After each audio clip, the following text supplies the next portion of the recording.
I'm Ryan Durbin from RD Ceramics, and I'm located in Southgate, Kentucky. And I'm Becca Otis from Five Lines Pottery in Monroe, Washington. And welcome to Wheel Talk.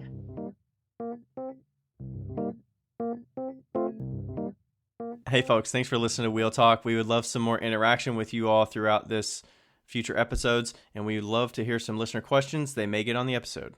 Yeah, just submit them to wheeltalkpodcast@gmail.com, or you can submit them on our Instagram at wheeltalkpodcast. Thanks. So, hello.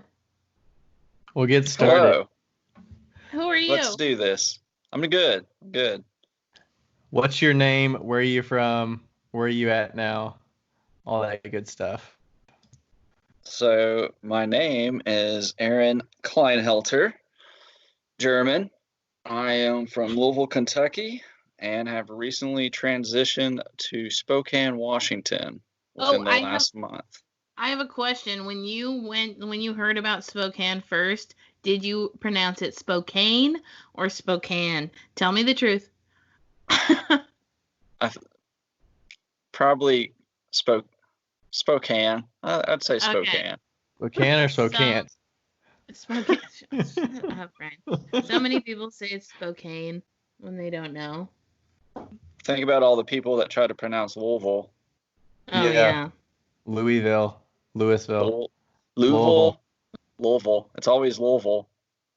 And what's funny, you can't tell this in the audio, but we did not plan this. Aaron and I are wearing matching hats, which is the AAA baseball team, the Louisville Bats, which is pretty funny because I'm actually from Louisville as well.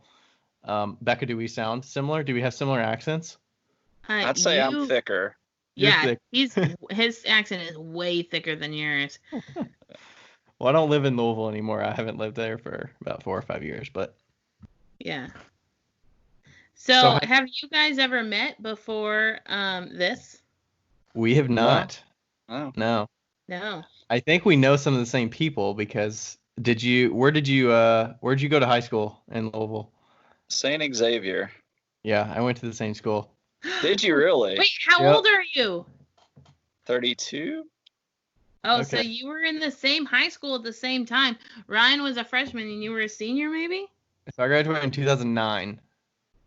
Yeah, I was 2006. So, I mean, we were there at the same time, but yeah, you graduated a year after my brother did, so nice. Small world. Yeah, for sure. Yeah, I knew you. So I heard you talk about. Did you first start clay in high school? Yeah, so I would assume. Did you have? I did. Yeah, that's where I. So I then started. I almost guarantee we had the same teacher of Kevin Payne. So I had Susan Jaffe was my primary clay teacher, but I did take some they had after school clay that we kind of got together in a club and stuff after school, and Kevin was the main. Mr. Payne was the main. There was 2 clay teachers? Yeah. Was there 2 clay teachers when you were there before me? Yeah, Miss Jaffe was there. I majority had Mr. Payne, who is a terrific teacher. His Native American sense of pottery is just awesome, and he's cool. What really kind of sparked it with clay, and got me the fundamentals and got me going in it. And it's just, I think it's anybody with art, you try multiple avenues, whether it be 2D or 3D, and if you're into it, you find the one that sticks, and clay just kind of was that one. Yeah. Nice. So where did you go after high school?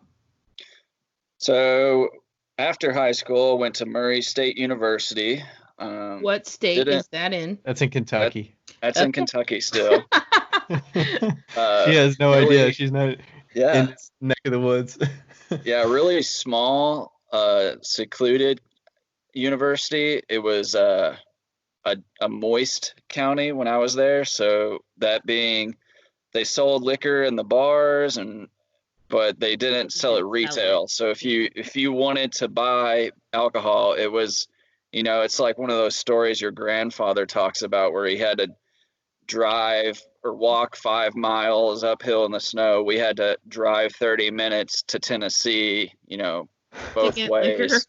Yeah, it was 20 minutes to get beer, and then I think 45 to get liquor. I love how you said it's a moist county. Is that like common that they say it's a moist county? Well, usually I hear dry county is usually what you hear. I don't know that. But moist is halfway. It's like leather hard. Yeah. Play nerd. Yeah, it was moist. So they sold it in restaurants. So it was there, but if you wanted to purchase it for your own consumption, you had to go elsewhere. Not even beer or anything? Nope, nothing. Nobody sold like growlers like under the table at the bars or anything like that? No. I mean, I went back a few years ago, and now it's a fully wet county, so it's changed a lot. I would hope so. Yeah. Like we're missing out on all this money. Yeah. Now there's a liquor store on every corner. Yeah. The drive-through liquor. We had those. But yeah, so I went to Murray State. Didn't focused in business and marketing. Got a degree in that. And I took a couple ceramics classes there towards the end of my career, and it was intro stuff that I was way beyond the other students at that point because I had been doing it on the side and whatnot. Yeah. And then after that I came back to Louisville and fell out of it for I don't know, like 4 years or something, and I got back into it, started getting into Instagram and seeing all these ceramic artists, and I was like, man, I got to get back into that. I started getting inspired. And so Instagram was your influence? Yeah. So there was one guy in particular, he goes by the Big Duluth. His name is Ron Free, and he does these amazing like face figurative mugs and pieces, bottles, just I couldn't figure out how he sculpted these things, and they're terrific. And so I when I got back into clay, I was trying to kind of recreate his style in a way, but in my style, so mesh the two. Wow, his stuff is the shit. Yeah, I'm looking at it right now. It's wild. But like I saw he did these mouth mugs that I loved, and the coloring, and I would message him and ask questions, and he's very sparsely will respond, but he will on occasion. So he'd answer a few questions, and then that I'd look more on the internet and find other artists.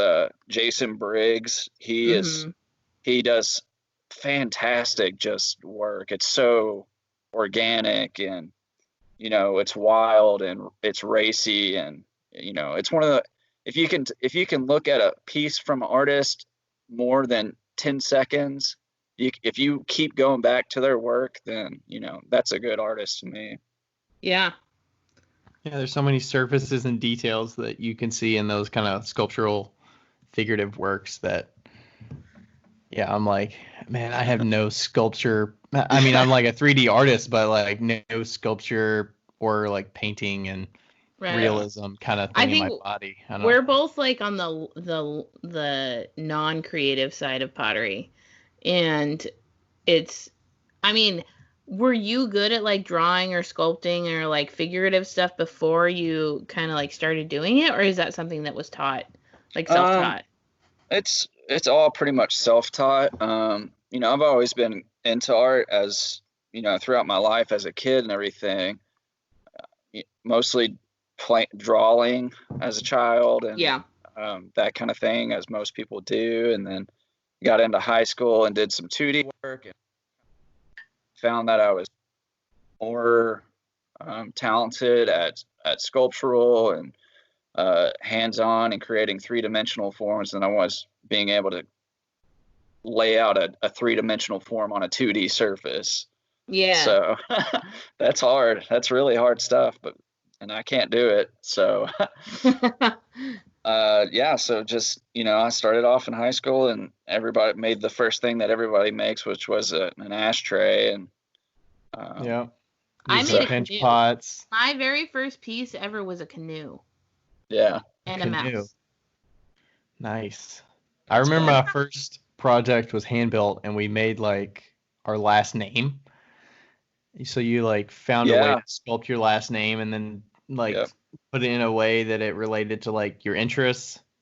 And I think it became like a kind of like a desk. It would be like seeing a nameplate on somebody's desk that said their How interesting are you? So it's kind of like that. I mean, I put like a bowling ball on it because I was a bowling team. And I put like a pool stick, which it was like a really thin coil, so it broke.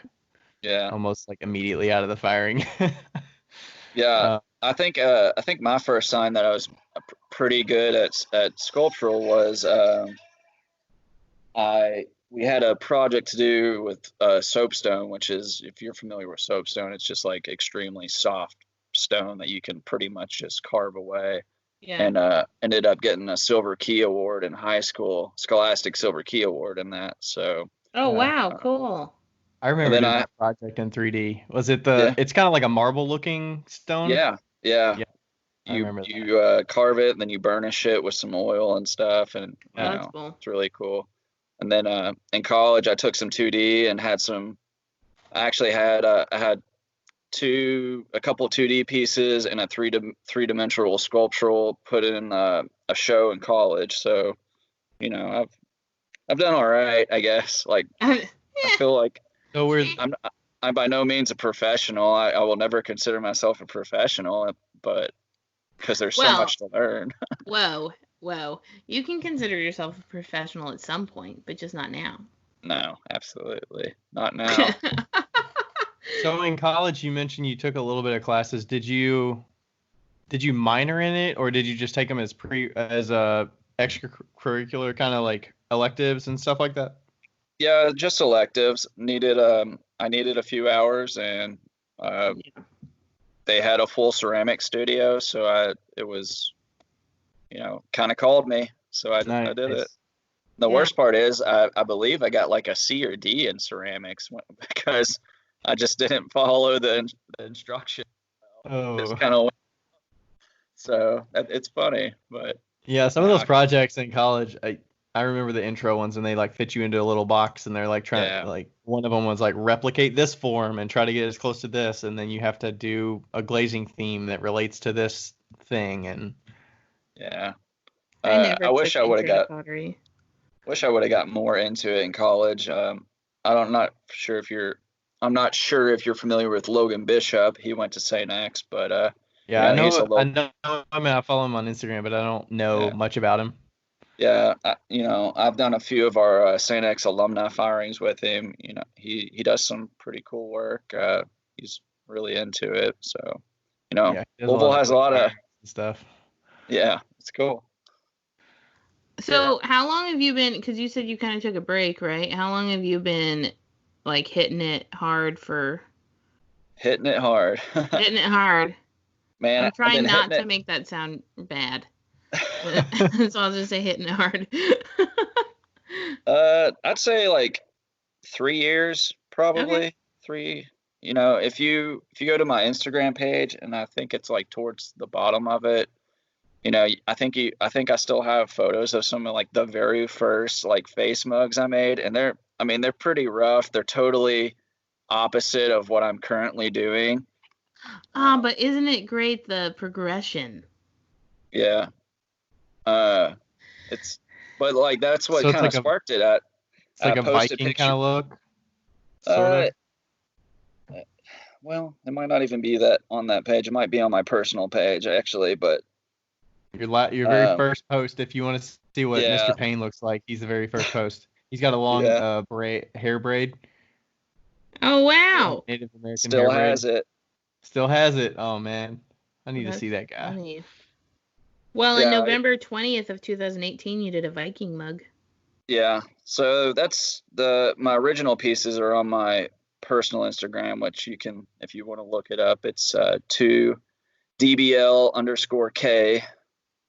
And I mean, there's just like total 180 from what I do now. Same concept. Dude, I get it. Same with me. Even though I'm just throwing cylinders, essentially, like amazing how different our first pieces are to our current pieces. Yeah, and if your first pieces are the same, you're doing something wrong. Yeah. I mean, when I got back into it, I was getting all this recycled clay from the high school. It was free, so I'd get like hundreds of pounds of this clay for free and use this unpredictable recycled clay, just to get back into it and feel it through. And I got to the point where I kind of figured I need this kind of clay. I wanted a white clay that would take on color good.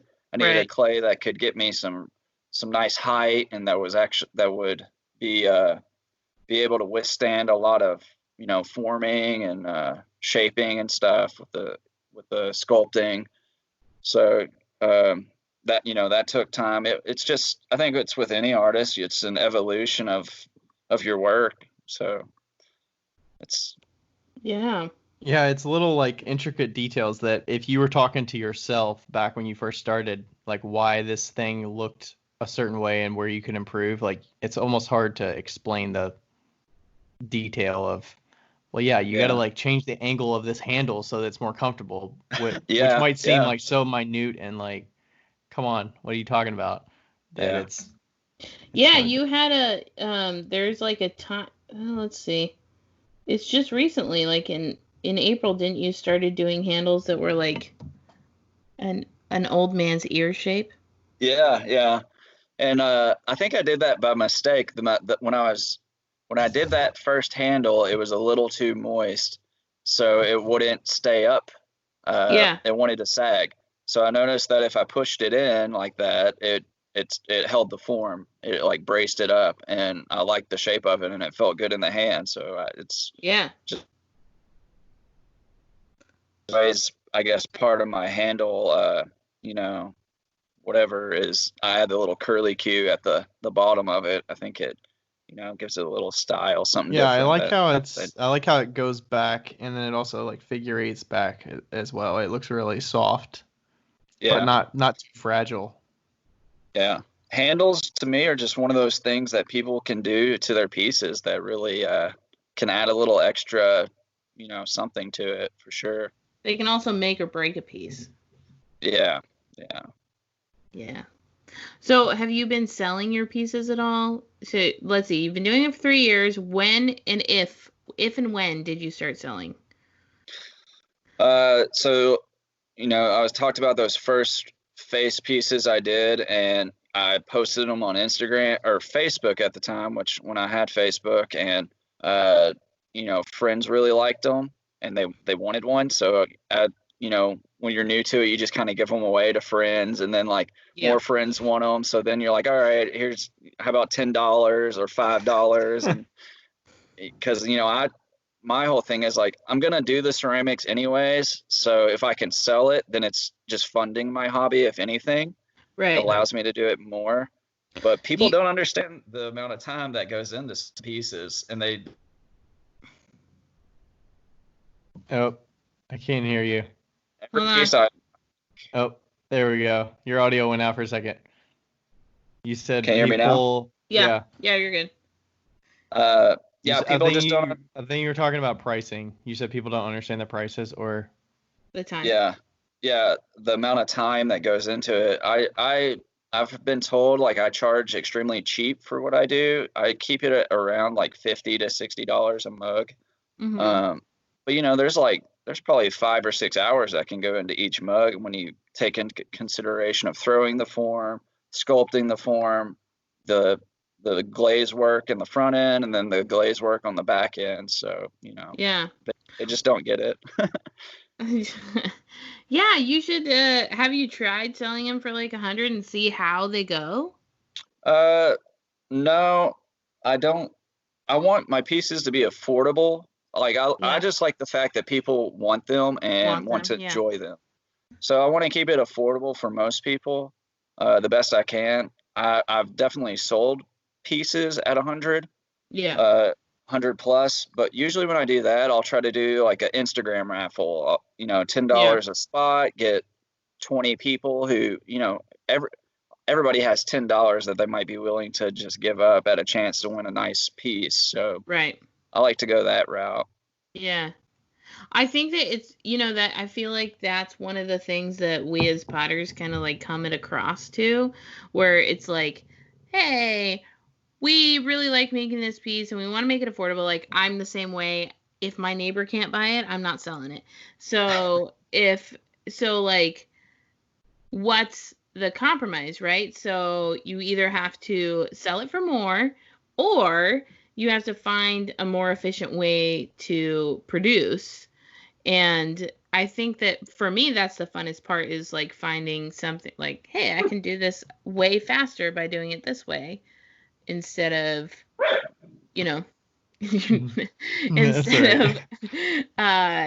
instead of like selling it for a shit ton of money. There's definitely, some artists, I see their work and, it blows me away, and I'll definitely throw $200 on a piece. Right. If you're familiar with like Ryan Meyer's work, I love his stuff is terrific to me. And he's one of those people that he's actually working on a piece for me that I've been wanting for a while.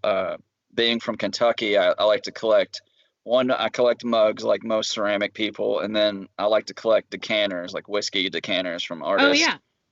So he's working on a cool whiskey decanter for me. And then I like his face pieces are super cool, and it's like skull pieces. Yeah, they're awesome. And then I've done like a few collaborations with people, which I absolutely enjoy. One, I hate doing surface work. I have not perfected my surface techniques and what I like and stuff. So if I can, I'm really good at the sculptural stuff, I think. And I like to do those collaborations because it gives you a different outlook of, thinking outside the box, and it allows that artist to kind of do something new and fresh and give them a break from their usual stuff too. Do you have clean, flat surfaces on the opposite side of the faces? Because we always see the face side. Is it just flat on the other side? So there's it's work to surface decorate? Yeah. So the backs are always going to be flat mostly. I don't do much to that. But yeah, I did a collaboration with Tony Young, which I think most ceramic people are familiar with. Youngie. I think he does a collaboration with everybody. Well, not everybody, but I've seen his stuff. Yeah, I think he's in Ohio. Yeah, he is. Columbus. Yeah, he's not far from me. Maybe I need to get with him. Yeah, he's a great guy. I got to meet him and trade off some pieces, and you can see on my page the ones he did. Amanda, I don't know her last name, but Bee's Knees, art by Amanda or whatever. She has 3 or 4 of my pieces currently, so she's gonna do her style onto those. And then I've done a collaboration with Jake Ford Ceramics, if you know him. Look at you reaching out to all these people. Are you the one that's initiating these collaborations? So you just say, hey, I really admire your work and I really like the way you do surface decoration or whatever. And it doesn't hurt to ask ever. So right. If I see somebody who I think I feel like I lack on my surface techniques at times. And so if I see an artist who I think has a great surface skill, then I'll ask them if they want to, paint some of my pieces and just send them off. Because you're like, I got the teeth down. I got the mouth and the teeth down. Yeah. Do you send them as bisqueware, or how does it depend on what type of material or how they surface decorate? They'll always be bisqueware. I'm not mailing any greenware at all. Or leather heart. Yeah, that would be a nightmare. Yeah. You should do one. I'll do one. Yeah, absolutely. You're close. You're in Washington, so that shouldn't be hard to get to you. Only $5 to ship. Yeah, that'd be perfect. I love doing collaborations, and I just asked Dusty Hansen. He's amazing. Yeah, I'm gonna send him 3 or 4 pieces. He's gonna do his surface work on it and see what he comes up with. So yeah. See, that's so cool that you can do that, because you can. Do you feel like you're willing to do that because you don't have to focus on the selling part of it, and you're like, I just enjoy the time to get X number of pieces done, and you're just like, I have 3 or 4 pieces, and I don't know how to glaze them, so. No, I mean, I like glaze. I like the surface work and doing it. Well, let me rephrase that. I like the creative part of it and like figuring out what colors I want to use or what graphics and this and that. I hate doing glazing. It's so tedious. It's the worst. You know. But I like seeing people's reactions to the collaboration pieces. I do feel like collaboration pieces, they're kind of like exclusive to people, so people enjoy snagging those if they're collectors. And you know, awesome. If you can do like a raffle or something, like me and Tony did a raffle for one of the like trophy style mugs I do, and you know, people were totally into it and had a great time like trying to get that piece. So yeah. So what do you do do you have a real job? A real job. I know that sounds. A real job? That sounds demeaning to our medium, Becca. Yeah, it does. I'm going to say it anyway. You have that as your real job. Come on. Yeah. So ceramics is a side hustle. Real job, I am the head distiller at a distillery here in Spokane. Really? Which one?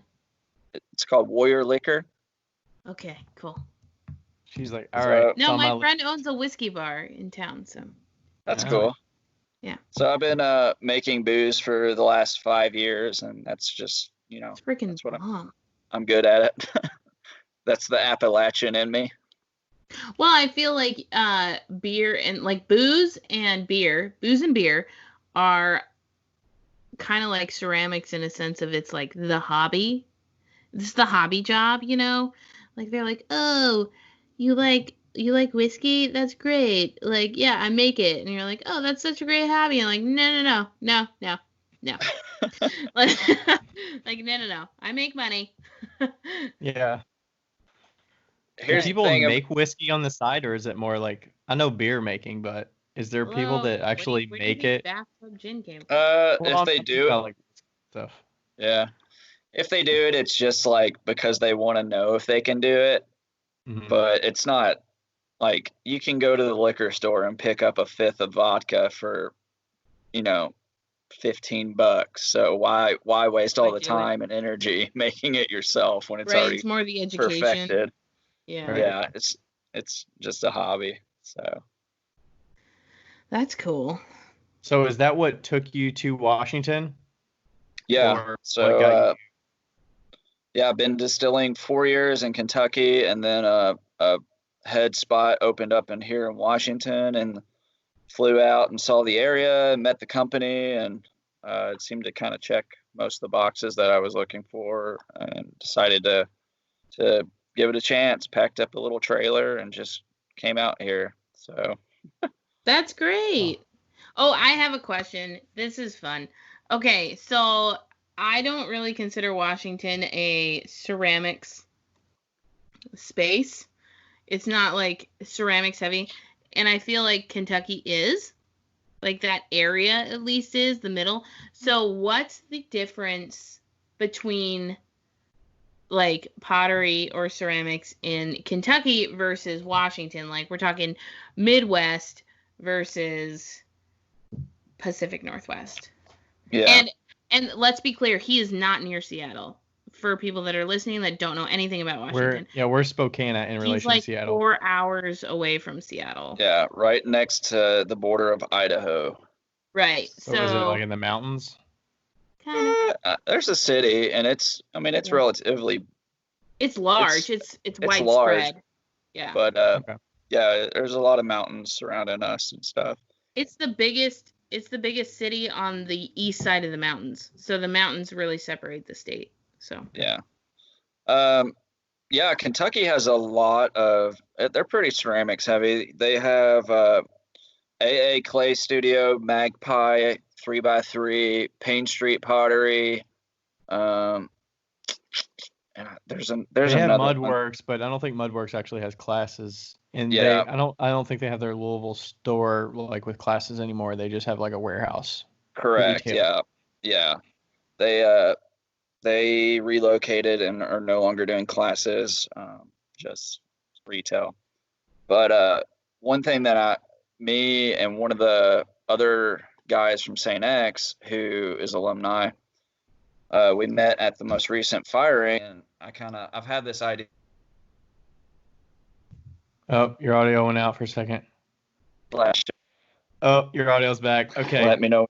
You let us off on the hook there with you and this guy from St. X. You had an idea, and yeah, so guy at St. X, Chris Tonini, he's really into ceramics and everything. We talked. I have this idea of wanting to do like a coffee shop / ceramic studio where,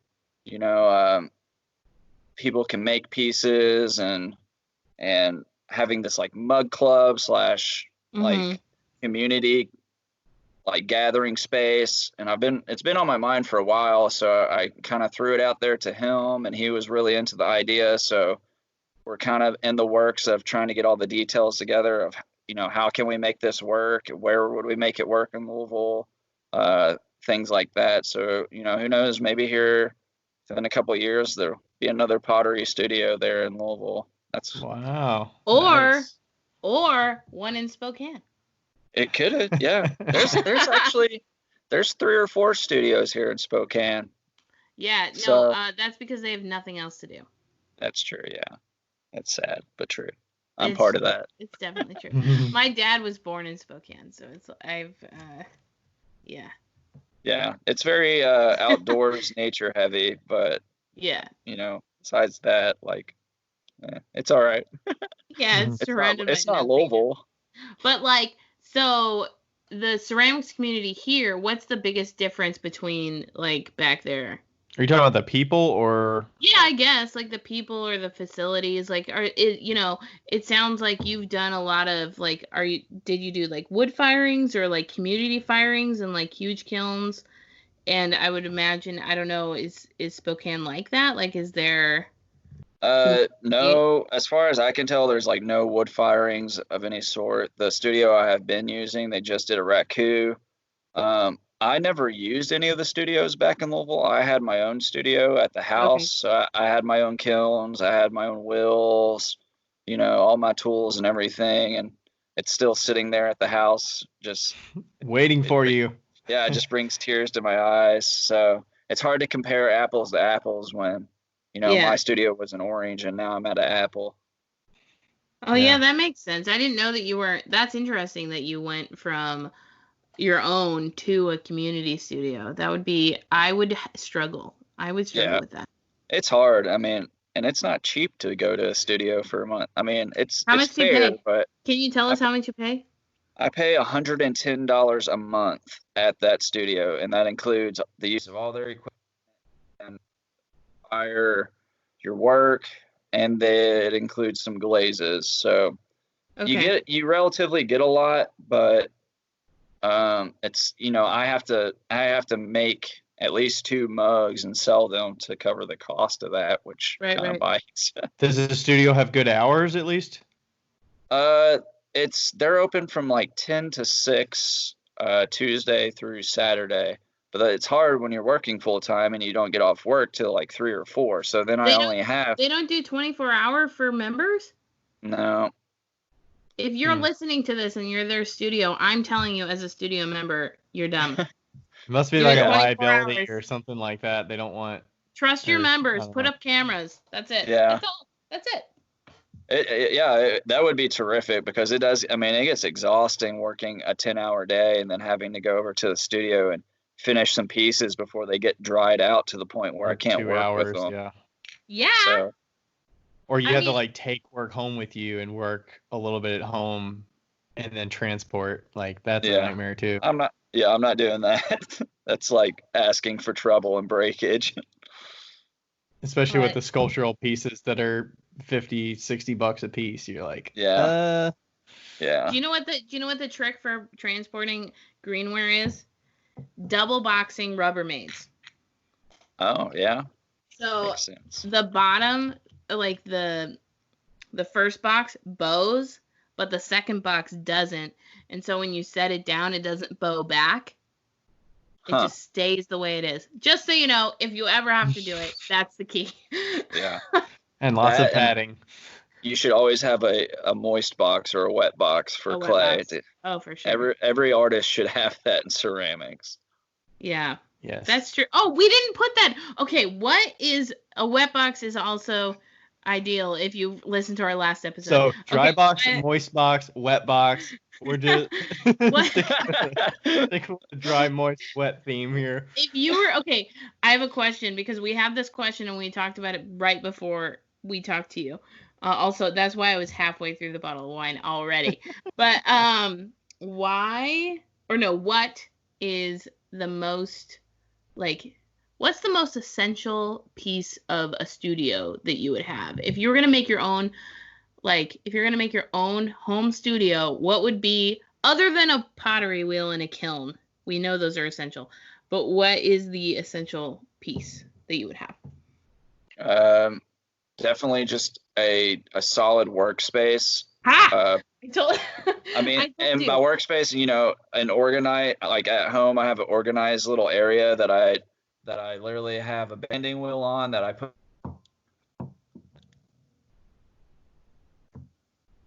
right there, split up. The audio went out again. You have a banding wheel. Is your headphone plugged in all the way to your computer? I don't know. I don't know. We'll work through it. It's fine. We'll work through it. We missed you after banding wheel. So so just a strong hand building area, or so good lighting. I got a banding wheel that I am able to rotate my pieces around and without really handling them too much for certain things. All the tools are there in categories and ready to go. Yeah. See, I said a banding wheel too, but Ryan's never used a banding wheel. He's never needed one. Yeah, I don't sculpt or. I mean, I do the carving on pieces, but I just use my wheel head. That's a standing wheel, and then I use something to elevate it, maybe 10 to 12 inches, and then set the piece on top of that. It's outrageous how expensive those little banding wheels are too. Do you have a Shimpo? No, I have a decorating cake decorating wheel. I'll tell you what, if you want to die and go to heaven, get a Shimpo. I mean, I've used them, but I'm not trying to pay $70 for a little wheel that worth every penny. Worth every penny. I am a cheap person, but that was the one. Becca will splurge on pottery equipment. She's like, you need to get a slab roller, Bare Essentials slab roller. Get this. How much does that cost, Becca? $400. Get it. You need. I'm like, I don't know. There's just something. I think it's because I've been I have a really great studio now. I own a 3,000 square foot studio that people come in and they work in. So I'm the owner of what you're working at right now. And I started in my base. Actually, I started in my 1-bedroom apartment. And I know what it's like to not have anything and to not have good tools. And then when you get the good tools, you're like, no, I'm never. Fuck that. No. Yeah, I get that. I mean, I get that though. Some of that equipment's pottery wheels are outrageous. Kilns are even more outrageous. Expensive. No normal person can who does it as a hobby, and unless you have just buttloads of money, can get that stuff. So I'm all about the bargain finding through Craigslist and Facebook, and I think I paid $100 for one of my kilns, given that they're manual kilns. But a buddy of mine, his wife's mother had this kiln and never used it, and he sold it to me for $100. It's perfect. And then I found a small little baby kiln for $50 that I do all my lusters on and stuff. It holds 6 pieces, so it's fine. That's great. Then all you do is you stay on a routine of checking Facebook and Craigslist or whatever, looking for secondary stuff. If it's better than what you have and at a decent price, then you get it and just sell what you have. There's been I've probably bought like 4 kilns over the year and just like bought them for cheap and then resold them for more. So, it's just totally just upgrading as you go. Yeah. Right. My first kiln was a baby kiln, and it was the same kiln as Ryan has, the Duncan teacher kiln. I don't have that anymore. I sold it. Oh yeah, he sold it. I got it for $75 from this lady, and she was like, "I haven't fired it in forever," and I'm like, "Well, we're just gonna see. We'll see." And it was probably brand new or something. Manual. I didn't have a manual kiln until digital kiln. Or you didn't have a digital kiln until. Yeah, so I had a manual kiln until probably 2018. But I did have a digital controller to control the manual kilns. That I bought in like 2016 when my production was getting more, and it was important that my kiln consistency was consistent. Yeah, and if you're starting out, like, kilns are really basic things. All it is heating elements. Like, people don't get that. So there's they look scary. They're not. Yeah, there's a large price difference between a manual and a digital. But there's really, I use a manual and my pieces turn out fine. Is it more of an inconvenience because I have to spend a day sitting there turning dials every 3 to 4 hours? Yeah, but it's like having you can a baby. Get stuff done in that time. It's not like you're twiddling your thumbs there during that time. Yeah, exactly. Yeah, I'm typically in the studio and then I set timers and adjust my temperatures. So I almost burned my house down because of a manual kiln. No, I will say that don't go to sleep while you're. No, you start early and then you have it done by like 8 or 9. Yeah, start early so it's not so hot while you're still like tired. Yes. Yeah. Plus, it probably works out well because with the sculptural pieces, how many are you firing at a time? Are you getting like 6 to 8 done in a month? Are you getting 4 or 5 done in a month? Well, back home, I would probably get a full kiln load. So I'm guessing 15 that would fit in that kiln I have. I could do that in a month. So 15 to 20 pieces in a month. And that's like days off, just grinding out some stuff. And I get so many, I had to stop taking, I started off taking a large number of requests from people, just commission work. The problem with commission work, as much as I love that people want the stuff, is that if you agree to it and you take their money, then if it's not right or something happens, you either got to give their money back or you got to make something else. And that's really hard. So that's why I have a background in the construction business, and my boss would he was like, nope, you pay on satisfaction. I don't, I always take money after no matter what. And that's what I do now. Like you can see on my Instagram page, like I'm not accepting any commissions. Like, so now my game is I make what I want to make. I'll post it. If you want it, you can buy it if it's available. But I still get, I think every ceramic potter or any artist, they have their regulars. So I do have like some regulars, and they, they'll ask for stuff and I'll give in and agree to it. So I get it. Are you agreeing to prices that they've already paid, or is it comfortable enough to where you can say this is my price?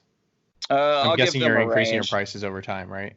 Yeah, a little bit. I usually, if they've bought like multiple pieces from me, then I like to give them like I don't want to say a discount, but I keep it fair for them because that's consistent business. But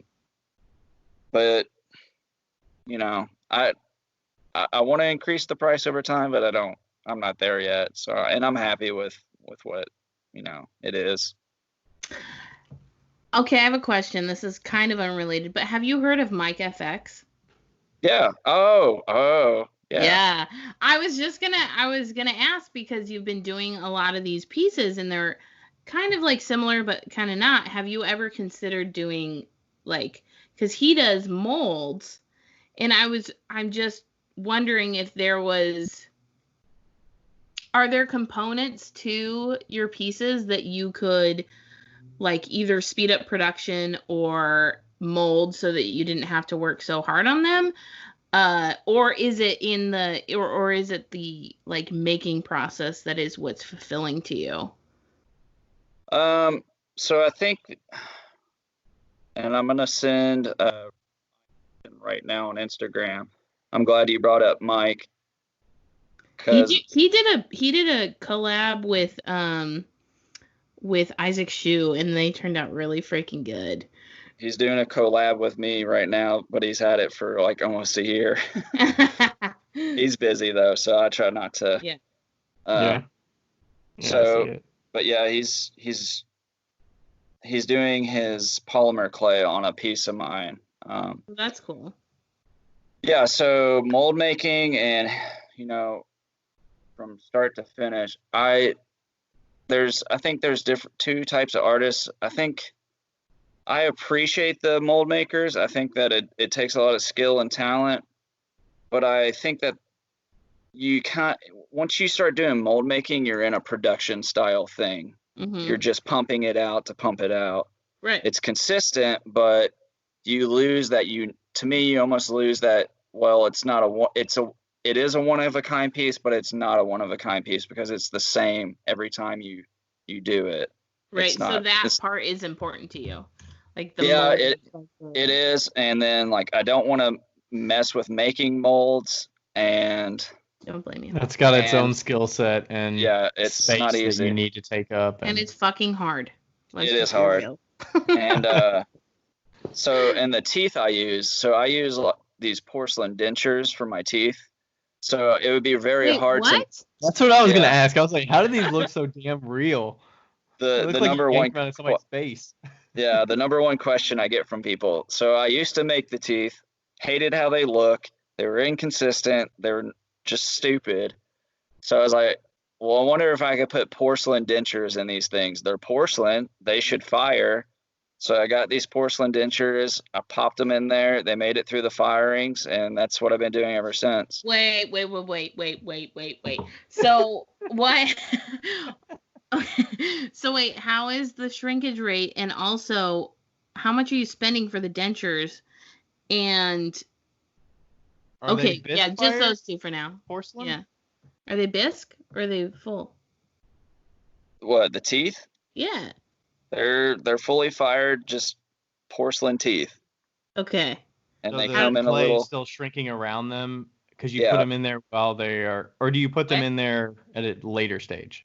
I put the teeth in, so I mold the mouth form, the mouth area, and then I kind of pad where the teeth go because I have to press them in, and I don't want the teeth to press through the actual form, so I'll pad the area that they sit on, and then I use a pair of calipers.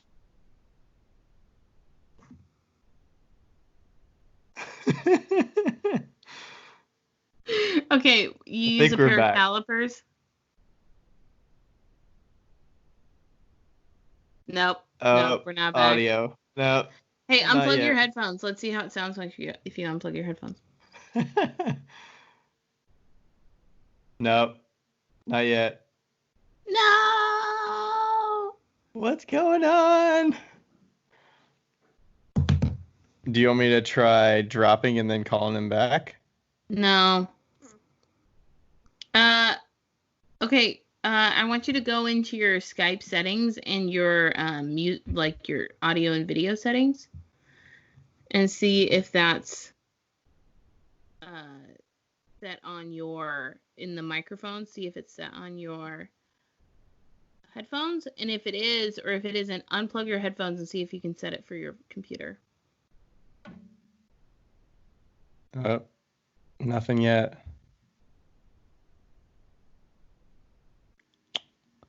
We can call him back. I think it would still keep recording. Yeah. I don't know if it will, but we can just re-record. It did before, because remember Rebecca dropped before in the past, and then she called back. Okay. We're going to drop you and then add you back. Okay? Okay. He can hear us somehow. That's good.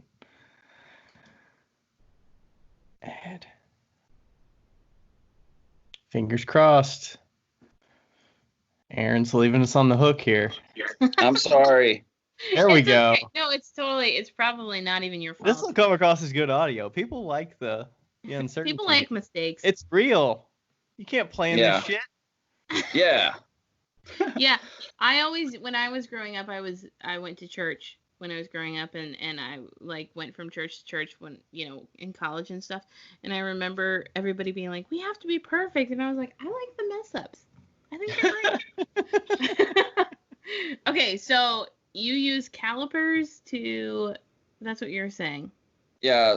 So I pad the teeth area, then I use a pair of calipers to kind of measure the distance from each side of the mouth to the center so that all the teeth relatively fit in there equally, because if they're off a little bit, you'll get too crowded on one side and not enough space on the other. So, but I put the teeth in at a not a leather hard, but a little bit more moist than that. And the way I press them in, and then as the clay shrinks, it holds them in place.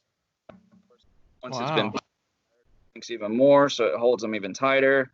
And then once I go through my glazing state, the glaze is going to act as like pretty much an adhesive and really hold them in place. Yeah. Plus, a clear glaze really helps add like a nice shine to the teeth that I like. So, where do you get porcelain teeth? Where do you get anything nowadays? Amazon. You got it from Amazon? Internet. Close enough. So are the teeth are they expensive? They're not cheap. It's about, I think, like $3 to $5 a set, depending on how many I buy at a time. Oh, so wow. That's not as bad as I thought it was going to be. I thought it was going to be a lot. Yeah. It's not super bad. So like I pay if I pay like $50, I'll get like 10 sets of them. So I got to sell one mug to cover the cost of all those. So there's give and take. Wow. See, I saw the sheen on him, and I was definitely going to ask about the teeth. Wow. So some of these that are I see some that are colored like yellow and red. Are those hand-built teeth? Because they have a red color to them? Yellow and red. It looks like a trophy, kind of. And also, the first time you fired them, how did you not then know they were going to melt? I would be like, because they're porcelain. Why would porcelain melt? Well, I don't know. I just, I mean, or not not mature fully, but I guess they already are matured, so I guess it doesn't matter. I would worry about it causing cracking around the clay that was not shrunken yet. It can. I have had issues in the past where the clay will dry too fast, and I'll get some cracking around the edges of the mouth. I've been a little bit more, attentive to watching the drying rates and stuff, but it does pretty well. I mean, if you look on the Instagram page, I mean, I'll do like a gold luster on some of the teeth to make it look like gold teeth. Oh, that's cool. Jake, he did like a platinum teeth on one of them, which was really cool. Yeah, I see Jake's here. Are you holding a cigarette with your toes in one of those pictures? Oh. The one with the motorcycle? That's a sponge. That's my sponge on a stick. That's my dipping sponge. That's how I suck out all the moisture. It looks like a cigarette, because I couldn't see the sponge, and I was like, why? Yeah, that was like my life. Wait. Audio. Up. It's gotta be your computer. We're back. Are you back? Okay, you're. What was your back? life? You said that was my life. That was my life in a photo. I wanted to take a photo that just represented how I felt at that time, so that was it. I got my dog on my lap. I'm reading a book and doing pottery and working on a motorcycle at once. That's fantastic. Oh wait, what? Okay, so now that I see your chair do you use that chair for throwing? No. Okay, because I use a mechanic stool for throwing. Well, actually, yeah. So I do use that stool. That's a little like Harbor Freight mobile. Yeah. They're actually pretty useful. You can put all your one with drawers. Tools. Yeah, I was like, perfect. I totally saw that, and I was like, that's a smart idea. Oh, they're terrific. They roll around, and you can put all your pottery tools in the drawers. Yeah. And they have little shelves on the side, so you can put like your beer, your wine, and sit it there. That's what's up. Work smarter, not harder. That's right. I had another tooth question. Do they have like different shapes and stuff and like specialty types of teeth? Can you get buck teeth? No, they all come like relatively the same. I haven't seen any variation. I mean, you can make buck teeth by just pushing the other teeth in a little bit more. Yeah, that's funny. And then, I mean, besides like the mouth mugs, if you look on the Instagram page, I do these kind of like robot neck mugs. And the whole reason behind that is I don't want to get stuck into doing the same like form and figurative work because it gets a little old to me. So I wanted to do something in the same like figurative sculptural sense, but offer a different variation to people so that I don't get bored with one style, and then I have something new to offer people also. As you should. It's got that kind of Mike Sinelli / Andy Clark / Jackson Fife or whatever whatever his name is. Whatever the Fife's name is. Yeah, no, he like had one style and then he totally like switched gears, which I appreciate about him. But yeah, that's cool. I think that's like that style is really intriguing. It's very like it's kind of like what's steampunk? Yeah, steampunk, that's the word. Yeah, that's kind of like, I guess Okay, now we're back. I don't think you should move your head. I think it's too much for the system to handle. Yes. That's great. That's hilarious. But yeah, so I kind of envision these little mugs like wandering around in this post-apocalyptic little world, and like they've been beat up and tarnished and stuff. So that's kind of like what came out of it, I guess. Have you got questions for those, or were you making those kind of one-offs as a new series, and then some of them sold and kind of went that way? I didn't really get requests for them, but I wasn't really offering them. But as I made them, they did sell. Good. So, I'd make them, post them, and then, somebody would message and ask for it if it was available. And then, of course, it's theirs. So are you supporting your clay habit? Does that make sense? Like, are you evening out? Are you selling enough to support what you spend? Oh yeah, absolutely. So I mean, like, even right now, I'm at the community studio, and it's $110 a month. I currently have 6 pieces that are about to be fired and done. So 2 of those pieces will cover the cost of the studio and maybe give me a little extra, and then the rest will just be profit. Given though I also had to like buy all my underglazes I use and some of the decals, so I will definitely make a little off this run because I had to buy pretty much new stuff. Right. But it's Have you ever used fundamentals? I know you're probably using Mako, right? Or Amico, right? The velvets. Yeah. I have not. If you want a cheaper alternative, try fundamentals. They're Mako, and I was pleasantly surprised. They're like $2 to $3 for the small containers. That's nice. That's very cheap. Those underglazes can get super expensive. Yeah, try the fundamentals because I was so impressed with how they work, and that's what I use on my like kind of more special pieces, and they're just super nice. I don't even use the Amico ones now. Not that I don't like them. I love them. They're great. They're just a little bit too spendy for how many colors I wanted. Yeah. So. Yeah, I love the bright colors, and I love like underglaze transfers just because they add something cool to the feel of my pieces, I feel like. Yeah. Yeah, those transfers are becoming more popular these days with the Elan transfers and Isla transfers and some of those rice paper transfers and Are you planning on staying in Spokane, or it's like because you said you had a studio back in Kentucky? Is that? I don't know yet. I kind of like agreed to stay up here for 4 months. I have a house back home and a fiance. Yeah. So wait, how long have you've been in Washington for how long total now? Almost 2 months. And your fiance is back in Kentucky? Yeah. Oh snap! Dang. Oh, that's tough. Yeah, it's hard. And you can't really fly right now, so yeah. Oh, you can fly. You can. You're like, oh yeah, you can.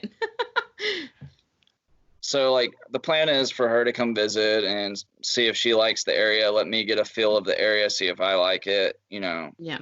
She's still back there with the house and everything, so if I don't like it, then I just go back home, and if we both like it here, then she'll move here. So the only bummer about moving from Kentucky to Washington is that you're doubling in price almost, or tripling actually. But where you are, you're doubling. And like I could see like going from Washington to Kentucky would be like, yes, like yeah, I can buy a house that's double the size. And when you sell a house in Kentucky and move to Washington, it's like, okay, great, now I live in a shack. Yeah. So I've definitely noticed that there's a very shortage of housing. Yeah. Available under $300,000. Right. Yeah. Exactly. And that's really hard. You might actually have to live in Idaho for that. Yeah. So there's a lot to consider. You know, I don't know the answer to if I'll stay or go. Right. Don't tell my bosses that. But plus with your work, I'm guessing you're planning to stay in that line of work. Yeah. There's probably no shortage of that kind of work in the Kentucky Midwest area, right? No. But that's kind of what drove me to out of state is because every swinging dick with a beard is distilling in Kentucky. So there's a lot more competition to beat out in Kentucky. Of course, like I have several like schooling certifications in distillation, so that kind of helps me, but there's still a lot of competition in Kentucky. It's so very saturated. You gotta break probably free some of old that. blood too, right? I only know of like 3 or 4 distilleries out here even on the west side, so I don't know. Yeah. But the good thing about are hard times. So everybody's always seem to be drinking. There's not going to be a shortage.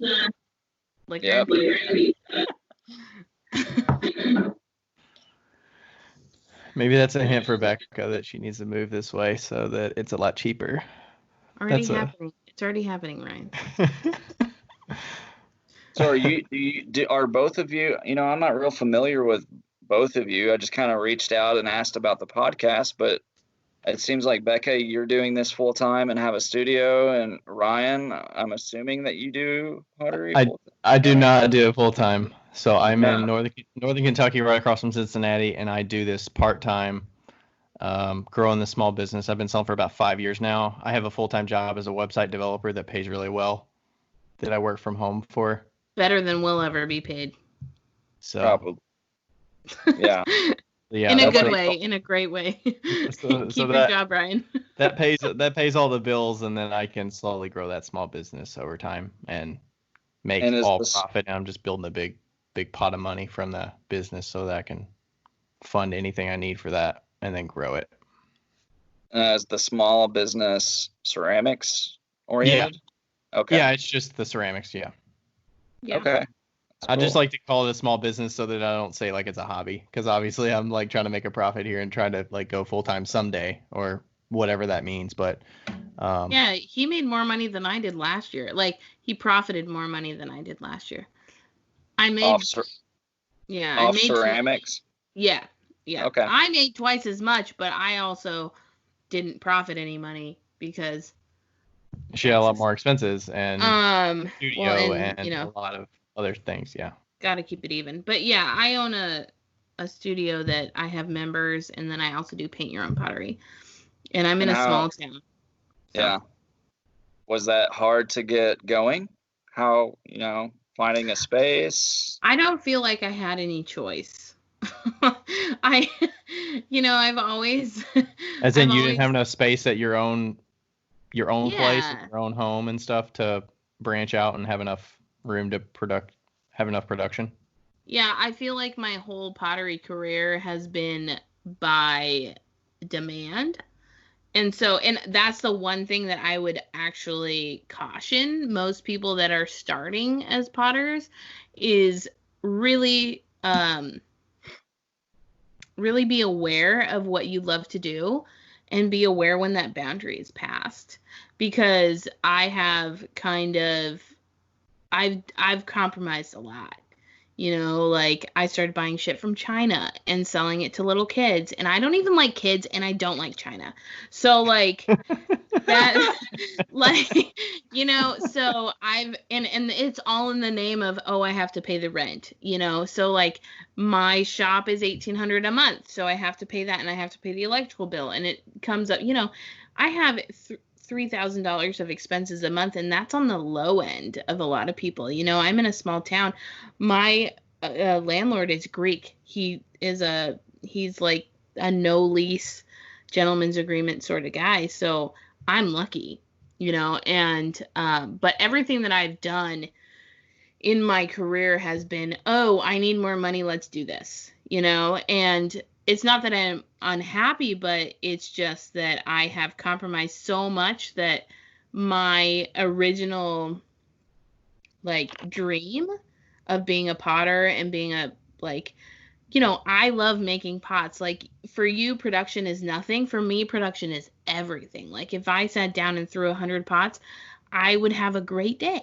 Like that would be great. But now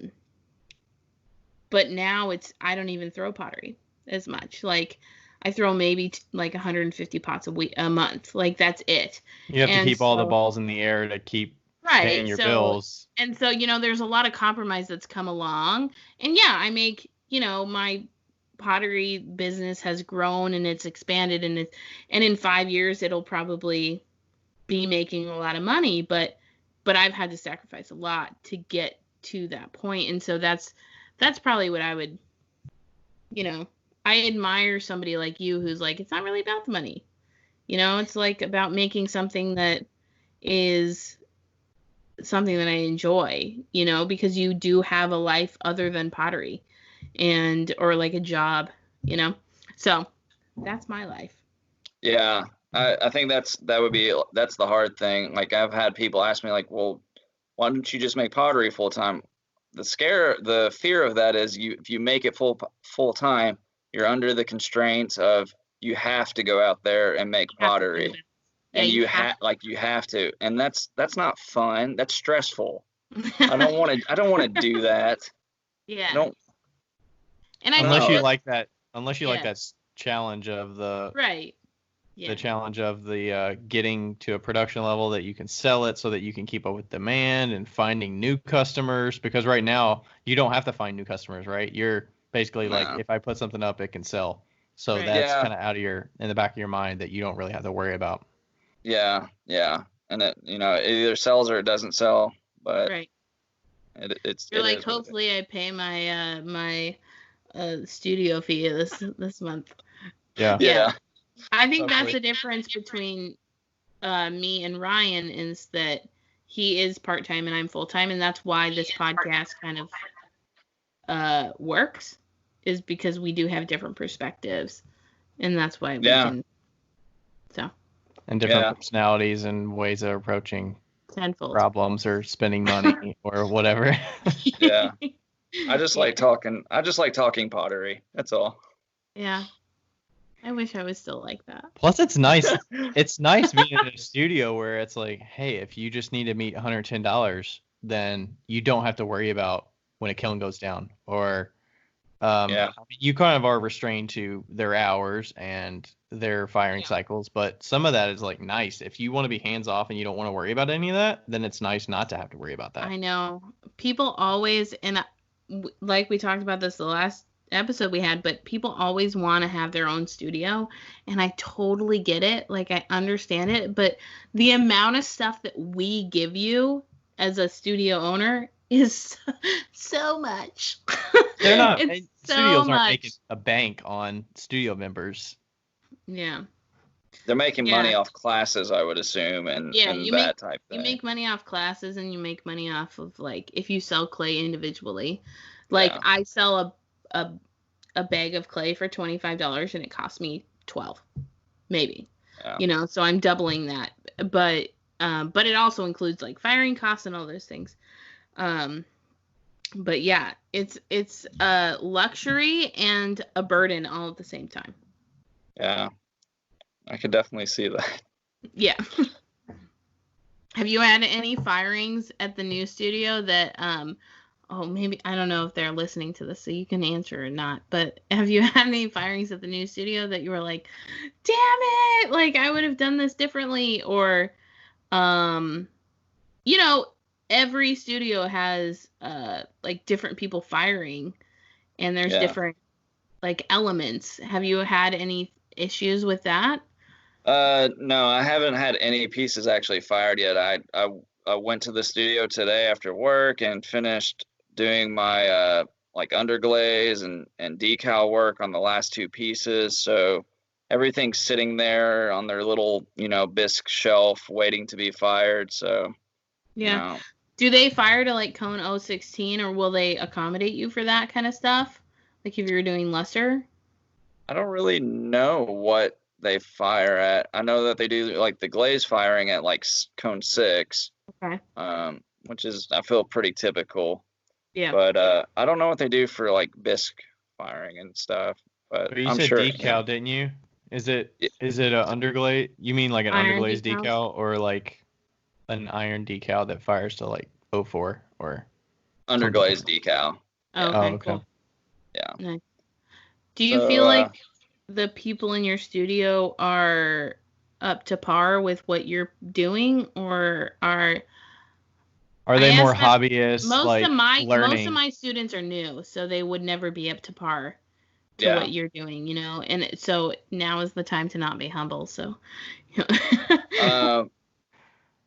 there's I don't know that. There's the one guy that he works there. He does some pretty awesome stuff, like great forms. He seems to enjoy, like, raku and stuff like that. And for, everybody that has seen my stuff at the studio has been curious and, like, wanting to ask questions and, like, that's great, like this and that. But my stuff isn't like your normal cylinder and stuff. It's got its own personality, and that, to me, that's like the hardest thing as, like, a potter or an artist, is finding your own style. Anybody can make a mug, but, like, then what? It's either you got to separate yourself by form or surface with your glaze work and everything. Yeah. So, I would say above most people there. But that's okay. It's okay for you to say that. It is. I promise. I've seen a couple people with some good stuff, but then I've seen your people who they need to ask questions and just they need to go at it and just keep doing it. Or just early on, Yeah. Well, every studio needs different levels. That's the beauty of a community studio, is having somebody who knows what they're doing and having somebody that doesn't know anything, and being able to ask questions and to share knowledge and to see like the stuff that you're doing or whatever, or somebody else is doing, that progresses the studio members that may need to like work on things. It just shows them that they have a lot of potential to make something that is great. Yeah. And there's nothing wrong with being the tops, or I guess, or maybe a little bit more advanced. There's nothing wrong with that. Yeah. You know, I think my advice to anybody starting out is just find people's work that you like, whatever it is about it, and then just ask them questions like, how did you get that surface, work? Or just, did you use TerraSig? Did you use underglaze? What did you? And some artists they're secretive and they feel like they can't share that information, which I kind of get. No, screw them. Yeah, I'm, let the information be free. It's not like they're going to copy your work. They just want to know what you did because they like something about it. Yeah. So some artists are super secretive, and then other artists, they're a little bit more open. But, I've encountered both sides. It is what it is. Yeah. We'll probably get close to wrap up here, but I have a question. What is Muglyz? What is that? Yeah. So that's what I call those like face mugs, those mouth mugs. I call them Muglyz because they're mugs and they're ugly. Muglyz. Muglyz. So when I first started making them, that was like my traditional Instagram handle, Facebook thing. And I love the name of it because I felt like it was very suiting to what they were. They were Muglyz. And then that's what you become known for, is the Muglyz. And then you're like, I can't make the spacey steampunk stuff because I'm known for that. There's always room to create more and better and different stuff. There's no limit. Well, Mr. Payne, I mean, he does all the face stuff, obviously, and I want to say every one of his, no single one of them are identical, right? So all of his faces are all different on every single piece that he makes. Yeah. Yeah, he does the full face, which I don't do. I don't want to do a nose and eyes and ears and everything. That's just, I don't want it. I don't blame you. There was a guy in Seattle that was doing face mugs, and it was mostly just lips and mustaches, and they were so beautiful in the greenware stage, like gorgeous. And I felt like he could have worked a little harder on the glazing process, because with something like what you're doing, it requires definition of the lips and the teeth and all those things. And I was just so sad. I was like, oh, they could have been so good. But I actually have a member that is doing, he's like the 70, I think he's 74 or 73. He's the funniest person I've ever met in my life. And he is also the most artistic man I've ever met. And he makes these like weird face mugs just like you're doing. And he did the cigar coming out of the mouth, and I need to show him your stuff because he would enjoy it.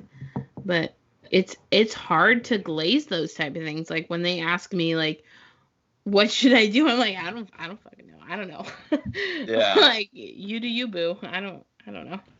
So are you having to paint the glaze on? Because I know you're talking about decals and underglazes and stuff. I'm guessing you're putting that on a greenware dry stage or bisque stage, and then you're glazing it somehow with clear? Yeah, so what I've been doing recently is all velvet underglazes on greenware and then once I get the base colors down and some other colors, I'll throw on my transfers. That'll go through my bisque firing, and then out of that, I keep it pretty simple and just either do a clear. What I've been really enjoying, and I think I'm going to stick to, is I've been using Georgie's Crackle. I like the Crackle because then I can take some India ink and rub it in there to kind of give definition to the cracks, and I think it kind of adds to the piece. Kind of has like a Shino effect. Yellowish mug. Yeah. So that's what I've been kind of enjoying right now, and I think it kind of adds to the feel of the pieces. Are you using a liner glaze inside of there, or are you just doing the? Yeah, so I will use a liner glaze. Different. I've been using the Georgies with that. I've actually been really enjoying the glazes just because they got some cool variation and colors and stuff. But yeah, I've heard their store is amazing. So that's kind of where I'm at right now. Cool. Well, nice. Becca, did you have any last questions? I know we'll do the wrap up and say okay. So Aaron, thanks so much for chatting with us. How can people find you? We probably should have called this out while we were looking at your Instagram, but what is your Instagram and how do people find you? So the Instagram to find me at is Kleintime Ceramics. KLEINTIME Ceramics. Cool. And you'll be able to spot it out pretty easily, I think. With he's got a face mug on there. That was the first face mug in that style I had made, and it turned out really cool. Nice. Well, thanks for chatting with us. Thanks for reaching out. We got a fun connection here with Louisville roots, and then you're in Washington for 2 months, and Becca's 4 hours from you. Totally weird. Yeah. We're in the same I've enjoyed it. I appreciate you all having me because it was fun. I definitely enjoyed it. Yeah, follow him because he's got 1,000 something followers. Yeah, let's get him to at least. Once people hear all these details, they're like, "Man, I gotta see this stuff." It's hard to. You can't get all this stuff through audio. You got to see these teeth for sure. Yeah, he's got 1,046 followers. I feel like everybody who listens to this podcast could at least get him up to 1,500. Let's go. Let's do this, people. So. I'd appreciate it. Yeah.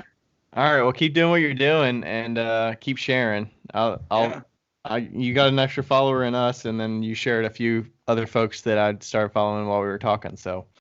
Cool. Yeah, you're like an information person. You've got all these people in your brain, and I'm like, who? I'm up to date with my ceramic artists for sure, and who's doing what and what I like. Yeah, there's no shortage out there, so plenty of inspiration. But all right, thank you guys. Thanks so much, and we'll be seeing you on the gram. Yeah.